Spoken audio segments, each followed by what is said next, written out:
Hello ನಮಸ್ತೆ, welcome to ನಂದೋಸ್ life Kannada. ಇದು mini blog ನಾವು ಯೂಟ್ಯೂಬಲ್ಲಿ ಅಪ್ಲೋಡ್ ಮಾಡ್ತಾ ಇರೋದ್ರಿಂದ ಇದು 6ನೇ ದಿನದ ಮಿನಿ ಬ್ಲಾಗ್. ಇನ್ಸ್ಟಾದಲ್ಲಿ ಹಾಗೆ ಫೇಸ್ಬುಕ್ಕಲ್ಲಿ ಯಾರೆಲ್ಲ ನೋಡ್ತಿದ್ದೀರಾ, ಇನ್ಸ್ಟಾದಲ್ಲಿ ನೋಡ್ತಿದ್ರೆ ಇದು 13ನೇ ದಿನದ ಬ್ಲಾಗು, ಫೇಸ್ಬುಕ್ಕಲ್ಲಿ ನೋಡ್ತಿದ್ರೆ ಸೇಮ್ 6ನೇ ದಿನದ ಮಿನಿ ಬ್ಲಾಗು ಅಂತ ಹೇಳ್ತಾ ಇದ್ದೀನಿ. ಸೊ ಇನ್ನೂ ಯಾರೆಲ್ಲ ಚಾನಲ್ನ ಸಬ್ಸ್ಕ್ರೈಬ್ ಮಾಡ್ಕೊಂಡಿಲ್ಲ, ಹಾಗೆ ಫೇಸ್ಬುಕ್ ಇನ್ಸ್ಟಾಗ್ರಾಮಲ್ಲಿ ಯಾರೆಲ್ಲ ಫಾಲೋ ಮಾಡಿಲ್ಲ ದಯವಿಟ್ಟು ಫಾಲೋ ಮಾಡಿ. ಹಾಗೆ ಇವತ್ತಿನ ಬ್ಲಾಗ್ ಫುಲ್ಲು ನಾನು ಹಾಕಿದ್ದೀನಿ ಆಲ್ರೆಡಿ.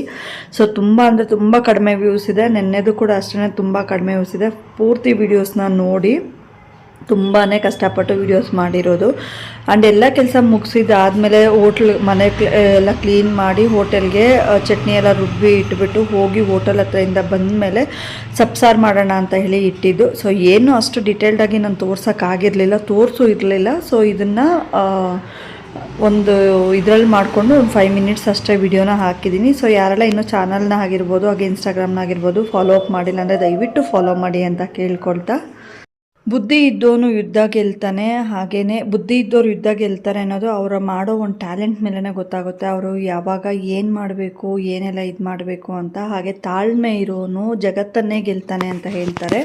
ಯಾಕೆ ತಾಳ್ಮೆ ಇರೋನು ಜಗತ್ತನ್ನ ಗೆಲ್ತಾನೆ ಅಂದರೆ, ಏನೇ ಕೆಲಸ ಮಾಡಬೇಕಂದ್ರೆ ಕೂಡ ತಾಳ್ಮೆ ಇರಬೇಕು. ಯಾರು ಏನೇ ಅನ್ನಲಿ, ನೀನು ಸೋತು ಹೋಗ್ತೀಯ ಅಂತ ಕೆಲವೊಬ್ರು ಏನೇ ಅಂದರೆ ಕೂಡ ಆ ತಾಳ್ಮೆ ಆ ಮನುಷ್ಯನಲ್ಲಿರುತ್ತೆ. ಸೊ ಇದ್ರ ನಾನು ಡೀಟೇಲ್ಡಾಗಿ ಏನೇನು ಅಂತ ನಾನು ಫುಲ್ ವ್ಲಾಗಲ್ಲಿ ಹಾಕಿದ್ದೀನಿ. ಸೊ ಪ್ಲೀಸ್ ದಯವಿಟ್ಟು ಫುಲ್ ವ್ಲಾಗ್ನ ಯೂಟ್ಯೂಬಲ್ಲಿ ನೋಡಿ ಸಪೋರ್ಟ್ ಮಾಡಿ. ಹಾಗೆ ಇನ್ಸ್ಟಾಗ್ರಾಮ್ ಫೇಸ್ಬುಕ್ಕಲ್ಲಿ ಯಾರೆಲ್ಲ ನೋಡ್ತಿದ್ದೀರಾ ಫಾಲೋ ಮಾಡಿ. ಹಾಗೆ ನನ್ನ ಪೂರ್ತಿ ವೀಡಿಯೋಸ್ನ ನೋಡಿ ನನಗೆ ಸಪೋರ್ಟ್ ಮಾಡಿ.